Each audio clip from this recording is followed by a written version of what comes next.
के national convener और देश के सबसे लोकप्रिय मुख्यमंत्री अरविंद केजरीवाल जी, अपर हाउस में सभा में मेरे साथी और बेबाक तरीके से फुटपाथ से लेकर संसद तक आम लोगों की बात को उठाने वाले भाई संजय सिंह जी, उत्तर प्रदेश इकाई के सभी ओहदेदार साहबान और दर्जा बदर्जा आम आदमी पार्टी के जितने भी नेतागण आए हैं, और सबसे बड़े आम आदमी पार्टी की और आम आदमी की और देश की रीढ़ की हड्डी जो मेरे सामने मेरठ की क्रांतिकारी धरती के लोग बैठे हैं, मैं सबको नमन करता हूं। मेरी तरफ से नमस्कार, सत श्री अकाल, वाहिगुरु जी का खालसा, वाहिगुरु जी की फतेह।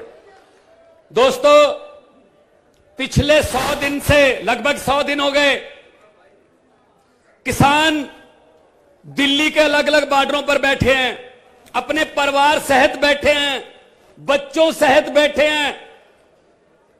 वो -2 डिग्री टेम्परेचर की ठंड में भी बैठे थे। अभी टेम्परेचर बढ़ रहा है, 50-55 तक जाएगा, तब भी बैठे रहेंगे, क्योंकि मैंने पार्लियामेंट में भी कहा था, किसान को मौसम से मत डराओ। वो जब पानी देता है अपने खेतों को दिसंबर में, तो उसके हाथ पैर नीले हो जाते हैं। उनको ठंड से मत डराओ, उसको गर्मी से मत डराओ। और सबसे बड़ी दुखदायक बात यह है कि उनको टैग कैसे दिए जा रहे हैं मोदी गवर्नमेंट की तरफ से। ये तो देशद्रोही हैं, ये तो माओवादी हैं, ये तो अर्बन नक्सली हैं, ये तो आतंकवादी आ गए। अरे टिकरी बॉर्डर पे, गाजीपुर बॉर्डर पे, सिंगू बॉर्डर पे जितने किसान बैठे हैं, उनमें से 80% के बेटे और भतीजे चीन और पाकिस्तान के बॉर्डर पर छाती ताने खड़े हैं देश की रक्षा करने के लिए। क्या आप उनके परिवारों को देशद्रोही बोलते हो? शर्म नहीं आती बीजेपी वालों? आपको शर्म करनी चाहिए इनको।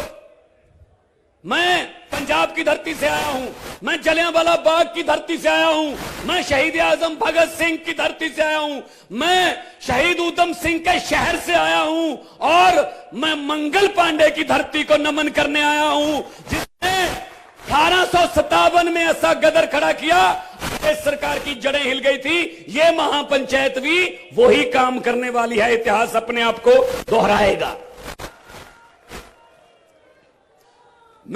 मैं जब आ रहा था संगरूर से बाया करनाल शामली, मुझे तो कोई फर्क नहीं पता चला कब मैं हरियाणा में एंटर हो गया, कब मैं यूपी में हो गया एंटर, क्योंकि इधर उधर जो फसलें थी वो बिल्कुल एक जैसी हैं। हमारे पंजाब में भी गेहूं इतना ही बड़ा हो गया जहां जितना आपके यहां, हमारे पंजाब में भी सरसों के फूल उतने ही पीले हैं जितने आपके यहां हैं। हमारे पंजाब में भी गन्ना ऐसे ही खड़ा है, आपके यहां भी खड़ा है, और हमारे पंजाब में भी गन्ने की पेमेंट नहीं हुई, आपके यहां भी पेमेंट नहीं हुई।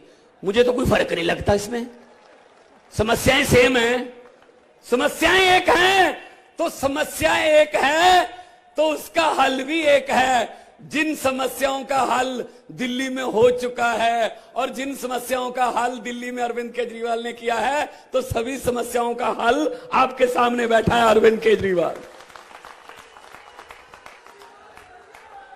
दिल्ली की लड़ाई को याद करो, जब दिल्ली में अरविंद केजरीवाल लड़ते हैं, कौन होता है इनके साथ?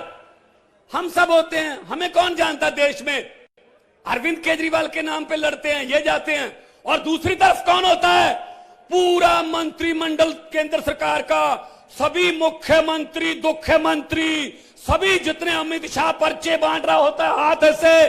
अरे अरविंद केजरीवाल जी, आपको मैं इस बात की बधाई देता हूं, जो पहले हेलीकॉप्टर से ऐसे करके चुनाव जीता जाते थे, आज डोर टू डोर नहीं, विंडो टू विंडो करने लगे हैं, धरती पे आ गए हैं। उनको धरती पे उतारने का काम अरविंद केजरीवाल ने किया है। लोकतंत्र में लोग बड़े होते हैं, नेता बड़े नहीं होते। जब नेता मोदी जी की तरह अपने आप को लोकतंत्र से बड़े समझने लगते हैं, तो लोग बहुत सियाने हैं भाई साहब। लोग जब चाहें आदमी अर्श पर और आदमी अहंकार में आ जाए मोदी जी की तरह, तो लोग कहते आजा बेटा फर्श पर। बड़े उतारे हैं। इंदिरा गांधी हार गई थी, वाजपेयी जी हार गए थे, तो ये अहंकार नहीं करना चाहिए। अहंकार का सिर नीचे होता है। और क्या कैसे रोक रहे हैं भाई पंजाब वालों को, यूपी वालों को? ऐसे तो बॉर्डर जो बनाते हैं ना, दुश्मन की फौज को रोकने के लिए बनाते हैं कि अगर वो यहां तक आ गए तो ये पुल उड़ा देंगे हम, अगर वो दुश्मन की फौज यहां तक आ गई यहां बारूदी सुरंग बिछा देंगे, अगर यहां तक आ गए तो कटीली तारें लगा देंगे। बिल्कुल वैसा ही किसानों के साथ। क्या क्या देशद्रोही आ रहे हैं? कोई दुश्मन की फौज हमला करने आ रही है? और देखो कमल के फूल वाले किसानों के सामने कांटे लगा रहे हैं।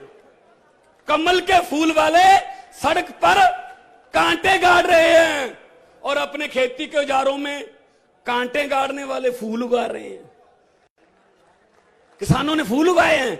इसका मतलब डर है। इसका मतलब ये सरकार डर गई है, अंदर से डर गए हैं। ये पूंजीपतियों की सरकार है। पीयूष गोयल रेल मंत्री है और व्यापार मंत्री है। वो क्या करने जाता भी जब किसानों से बातचीत होती है? उसका कोई लेना देना नहीं खेती से।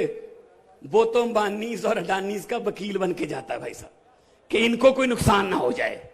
आप सोचो, आप सभी पढ़े लिखे लोग बैठे, आप डाटा खरीदते हो इंटरनेट का, मोबाइल डाटा, नेट का। आप अपने पैसे से डाटा खरीदते हो और सरकार कभी भी उस डाटे को बैन कर देती है कि इस एरिया में नेट बैन है। जब ये कंपनियां अपनी मर्जी से डाटा बैन कर देती हैं, आप सोचिए अगर बदकिस्मती से इनके हाथ में आटा आ गया तो ये आटा भी ऐसे बैन करेंगे।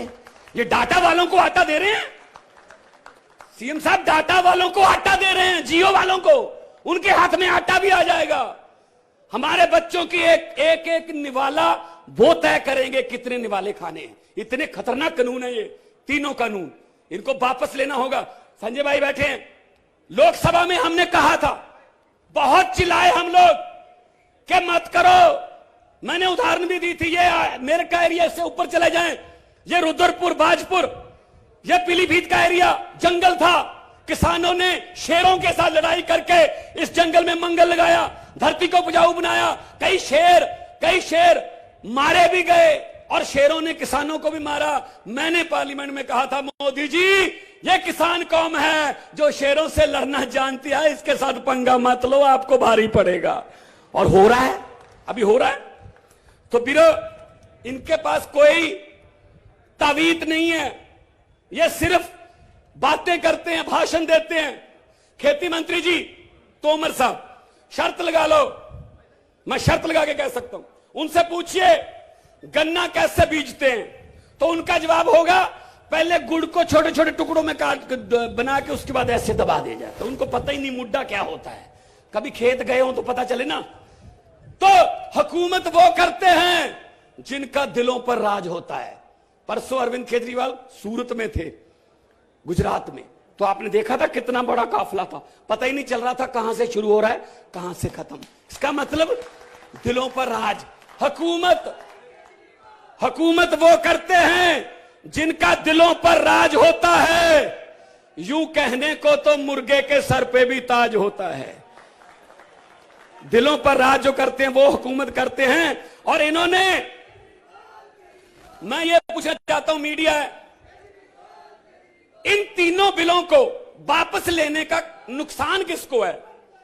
जिनके लिए ये कानून बनाए हैं वो कह रहे हैं, ये खाप पंचायतों चौधरी साहबान बैठे हैं, मैं भी एक किसान परिवार से हूं, जिनके लिए ये बनाया है वो कह रहे हैं कि हमें नहीं चाहिए, लेकिन वो कह रहे हैं वापस नहीं लेना। तो इसका मतलब वापस लेने का नुकसान किसको है? जिन्होंने बनाया है, जिन्होंने एक एक क्लॉज लिखवाया है, वही डाटा वाले, वही उनको नुकसान हो रहा है। मैं किसान परिवार से आता हूं, मतलब मेरा सर नहीं दर्द कर रहा, लेकिन वो कह रहे हैं डिस्प्रिन आपको खानी पड़ेगी। मैंने कहा भाई मेरा नहीं दर्द कर रहा सर, मैं ठीक हूं। नहीं कहते 6 महीने बाद अगर दर्द कर गया फिर तो ले लो। हद है यार।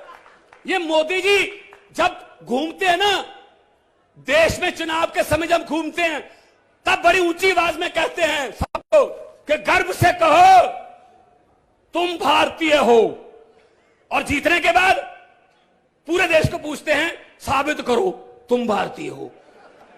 ऐसे कानून लेके आते हैं। इनको असल में इनको ये हो गया कि बड़े बड़े सीए वगैरह के कानून हम लाए, लोगों ने विरोध किया, लाठीचार्ज किया, आंसू गैस के गोले छोड़े, चलो जी खत्म। लेकिन इनको ये पता नहीं था कि अब पाला किसान से पड़ा है जो मिट्टी से सोना उगा लेता है, अब पाला उसके साथ पड़ा है। अब छेती छेती जल्दी जल्दी ये आंदोलन खत्म होने वाला नहीं है। कई लोग पूछते हैं हमसे कि अब क्या होगा, शायद ये बिखर गया। नहीं, बिखरा नहीं है, ये फैल गया। देखो यहां तक आ गया, शामली महापंचायत हुई पंजाब में।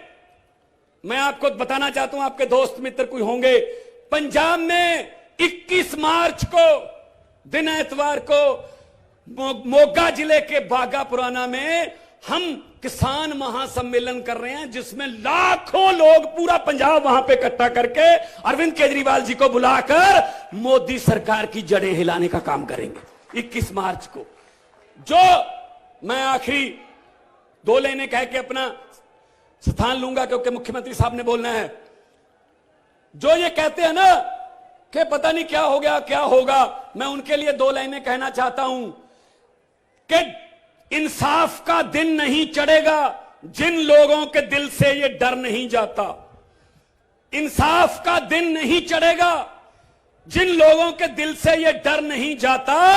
मेरठ की क्रांतिकारी धरती से मैं कह रहा हूं कि उनको समझा देना कि रात लंबी होने का मतलब सूर्य मर नहीं जाता, सूर्य चढ़ेगा, यहीं से चढ़ेगा, इसी धरती से चढ़ेगा। पंजाब, उत्तर प्रदेश इकट्ठे होकर आजादी की लड़ाई भी लड़ते रहे हैं, और पंजाब और उत्तर प्रदेश ने आजादी की लड़ाई को लीड किया था।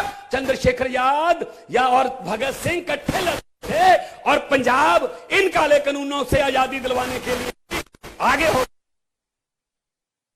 पूरे देश को मिली थी। उसी तरह इन कानूनों से आजादी पूरे देश के मिलेगी। जय जवान।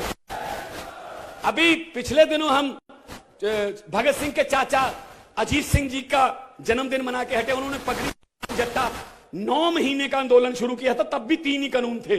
तो उनकी आत्मा को भी शांति मिलेगी। दोनों हाथ ऊपर कर 2 नारे लगा दो, उनकी आत्मा को शांति मिलेगी। अभी जो हमारा इनकलाब का दिया जगा कर बैठे हैं, दोनों हाथ ऊपर का उठाकर 2 नारे लगा दो, इनकलाब, इनकलाब। बहुत बहुत